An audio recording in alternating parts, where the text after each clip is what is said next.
Ayan, good morning mga kasabong. Mag-update lang po ako dito sa mga breeding pen natin, no. Magpapasalamat ako doon sa mga, siyempre, yung mga laging kumukuha po ng mga sisiw dito.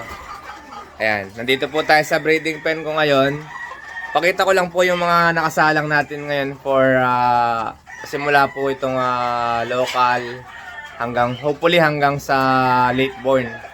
So magkakaroon lang po tayo ng konting changes sa mga broodcock pagdating po ng mga national o kaya mga late born. Kasi may mga ipapahinga sa mga binubroodcock natin, no. All tested po, no. All tested, all multiple winner na. Ayan po sila. Ayan, ililipat ko na po yung ano. Okay, ito po is po mga job lang natin na ito sa breeding pen na letter A. Yan. So mga original po mga inahin yan. Tapos meron po tayo nakasalang na broodstag na siyempre sigurado quality ang palo, no. Yan. Okay, lagi po ang combination namin pagka po iinahin yung babae, kailangan sariwa po yung lalaki. Okay, dito naman po, combination po ito, mga Sigoy White po ito, tsaka White Chocolate. Yan. Okay.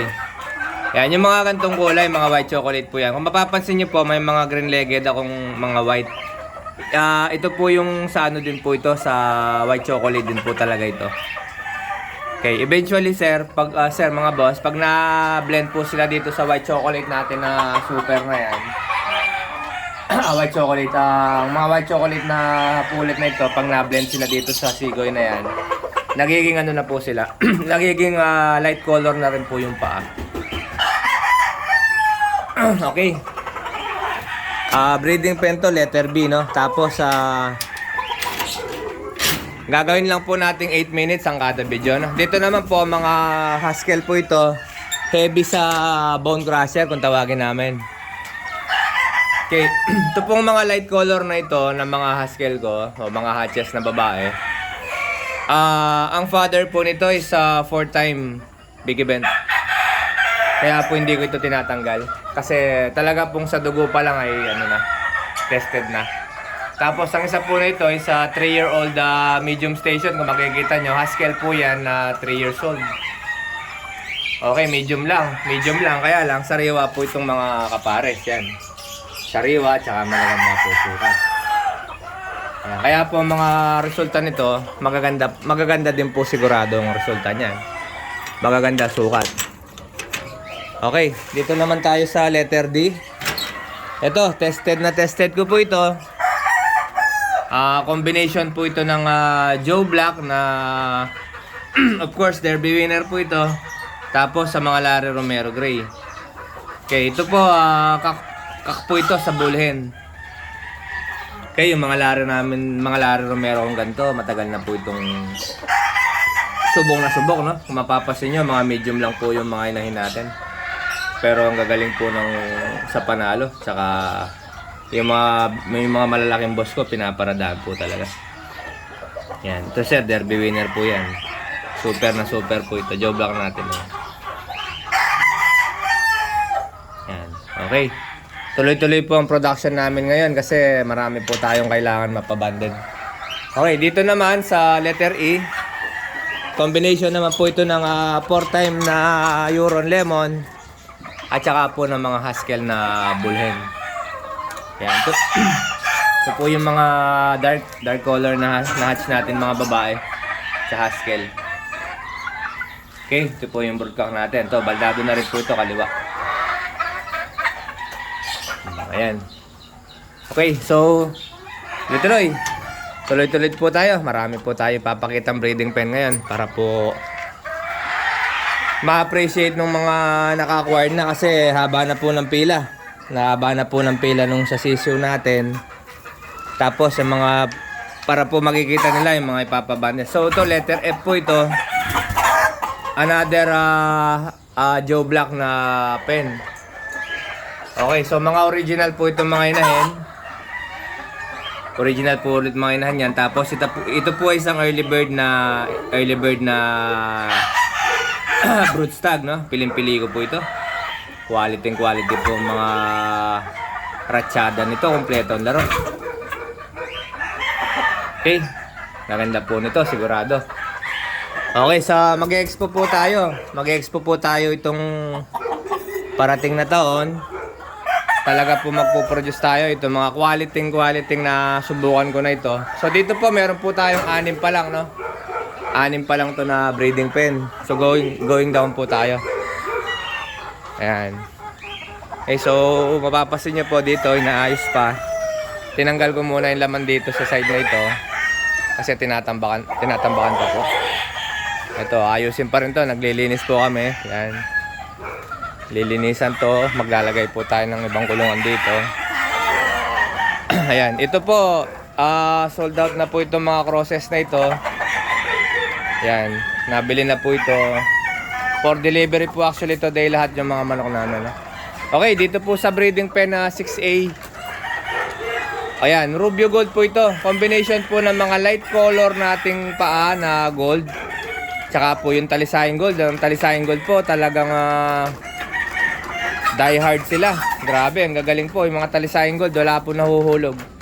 Although, konti pa lang po kasi napoproduce namin kasi yung inahin po na gamit ko na yun, dalawa lang po ito. Molted pa yung isa. Okay, Rubio Gold po itong kapares niya. Green-legged po na stag. Ayan. Ayan po, green-legged po na Rubio Gold tong ano natin, stag natin. Okay. Okay, ito yung isang bagong gawa ko sa isang mga breeding pen ko. Okay. Dito naman po, Sigoy White po tayo, two-way cross ulit. Two-way cross ito. Breeding pen na 7A. Okay. Breeding pen combination na Sigoy White po sa broodstag natin, tsaka po mga inahin. Inahin po na JBK. Ayan, makikita nyo po sa sukat pa lang. Ayan, bata po sa inahin. Ganyan po laging combination ko. Pag inahin po siya, stag po kinakabit ko. Para po lagi tayong lamang sa magagandang quality ng production. Okay, dito naman, ganun din po, JBK ulit. Na pulit naman. Pulit dito po sa 8A. Okay, JBK pulit naman. Dun sa isa nating kak na Sigoy White. Okay, ang Sigoy White po na ito, bali ang tatay po nito naka 5 times. Ito po yung anak nung nilaban namin sa ano dati sa may Santa Cruz. Yan. Si Boss A po nakalaban namin sa father nito. Talaga po napagaling ng mga line. Okay, dito naman, another naman, Sigoy White po ulit. May mga pinagcha-champion nating mga sinasalang, no? Matatandaan ko po ito, pinag-champion ko po ito dati. Itong last fight na ito. Itong ating brood bull stag na ito, pinag-champion po natin yan. Tandang-tanda ko po ito. Okay, naka-mate po siya sa hatch naman. Okay, mga Haskell po na babae ito, original po, mga inahin. Ayan, okay, kita nyo po yung mga tahid, oh. Mahaba na po ng tahid. Yan po yung mga inahin natin sa Haskell na nauna. Halos may tahid pala lahat ito. Meron pa isa sa taas. Ayan, oh. Combination po, may bone crusher po dito. Yung light side yan, bone crusher po yan. Okay, ito po yung breeding pen 10A. Okay, itong 9A, bakante pa, inaayos pa po yan. Pugat po namin, no? Paso, no? Mapapasin nyo, paso. Yan, to, inaayos pa po ito. Wala pa laman. So, punta po tayo sa likod, no? Ikot ulit ako, post ko muna. Okay, dito po tayo sa isang breeding pen na kung tawagin namin ay letter H. Okay. Okay, nakamark po ito ng letter H. Yan. JBK po lahat ito. So, pure JBK po na combination to. Yan, may mga nasa pugad na ito siguro. Okay. Ito pong isa na ito na nakasalang natin na yan. Yan po ang winner namin sa Darasa. Okay. Kauna-una po nilaban ngayong taon to. May video po ito. Kung kung nakakapanood po kayo ng Bilibili namin, at Bilibili, yan. mapapanood nyo po yung ano nito. So, breeding pen po ito ng mga pure na JBK. Inahin din sa stag. So, mga inahin po lahat yan. Tapos, stag po ito. Okay, lipat ulit tayo. Okay guys, nandito ulit tayo sa likod. Nasa likod naman tayo. Dito sa isang lumang cording area namin, no? Okay, dito po meron ako nasa 165 na TP dito. So dito po binabagsak yung iba, yung ibang malted, saka po yung ibang bagong harvest. Tapos dun po sa side na yon, meron po tayong nasa 200 na 3x3 na halos puro empty naman, hindi po ginagamit pa. Hindi naman po kami makapagpagulang ng marami kasi naubos po talaga manok dito. Marami po tayong mga suki na maganda po lagi ang feedback, maganda po lagi record. Okay, dito po tayo sa breeding pen na ito, Roman numeral number 1. Okay, na-featured ko na dati ito. Ito yung mga malalaking breeding pen ko dito sa likod na 1:10, no?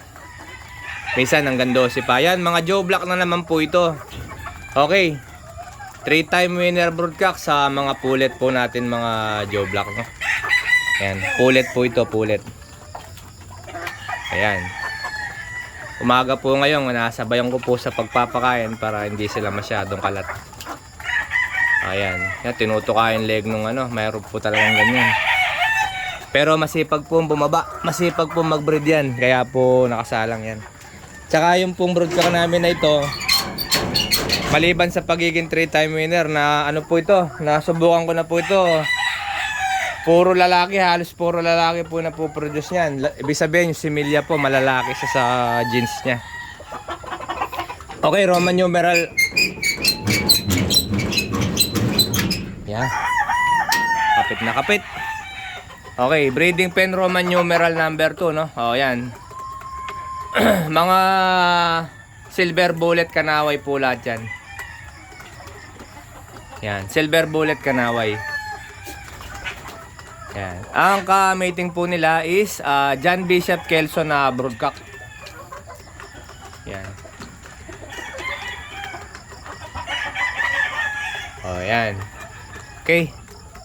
Dami po nating po-produce na two-way cross kasi naubusan po tayo.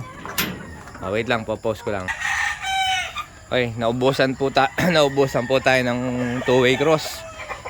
Ngayon, nag-produce ngayon taon po hanggang sa late born, magpo-produce po tayo ng maraming two-way cross para po doon sa mga suki natin na hindi breeder.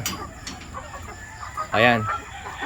Roman numeral number 3, combination po ng mga pulet, super sweater pulet, lahat po yan. Tapos meron po tayong isang 3-time winner na Huron Lemon. Okay, combination po, lemon sweater, sikat na sikat po yan. Tested combination, tapos tested bloodline. Yan, breeding pen po. Yung po isa na yun, bigay po yan isang kaibigan. 5K sweater yun, nag-iisang piraso. Sinama ko lang dito, yan. Ayan po kagaganda lagi yung combination natin. Kahit po medium lang tong, medium station lang po itong 3-time winner natin. Kakana din po siya. Kagaganda po naman ng mga sukat ng mga sinasalang natin sa kanya. Para po lagi pong magaganda yung sukat ng mga napoproduce natin mga stags. Okay, yung mga kapatid po nitong mga pulet na yan, sobrang gaganda po talaga, sobrang quality. Ano po sila, usually po maglalabang kami ng mga maraming pula. Dini po sa national hanggang sa late born, puro pula po halos ang gagamitin. Okay, ito po Rubio Gold po ito. Yung broodcock po nito tinanggal natin kahapon, no? Kasi nagkaroon na po siya ng konting sugat sa tagiliran. Okay, yun po yung isang straight comb na Rubio Gold na green legs na pinag-champion ko. So nilabas ko lang dito. Sa isang araw babalik sa ulit dito. Pinatutuyo ko lang yung para mawala yung stain ng niya sa tagiliran. Nabuka po yung sugat eh. Yan. Okay, mga Rubio Gold po ito, pure po lahat ang salang dito na green-legged na Rubio. Green legs po lahat. Green legs po lahat ang salang namin dito sa Rubio. Okay. Sasama ko na lang din sa video mamaya yung ano. Nasa ano po kasi, nasa ruweda. Okay, dalawa po yung ano namin tinanggal ko ditong ano kahapon. Breeding broodcocks. Okay, dito po mga Haskell po ito. Yan, ito po yung mga bullhen na Haskell. Okay, kapares po isang stag po na Haskell din. So, pure din pong hatch ito, combination dito. Ayan, merong nasa pugad. Pachecheck ko mamaya, baka yan mga limlim na. Kasi tuloy-tuloy po ang harvest namin ng itlog. Pagka may limlim na ganyan, kailangan matanggal. Okay, dito, Joe Black din po yung dito. Mamaya, may mga kapares na po ito. Yan, mga Joe Black din po lahat yan. Mga pulet po yan. Meron po itong kapares ditong one-time winner. Nilabas ko kahapon at papalitan na rin po. Okay, papalo up ko po ito. Makikita nyo po, papalo up ko yung mga... Makikita nyo yung mga nagsasalang namin dito. Okay, so... Ayan po, sa breeding pet po natin yan ha. Update lang po. Maraming salamat po doon sa mga nag-acquire ng ano natin. Mga sisiw. Tsaka yung inaasahan nating production ng stags for next year, mas marami po talaga. So maraming salamat po.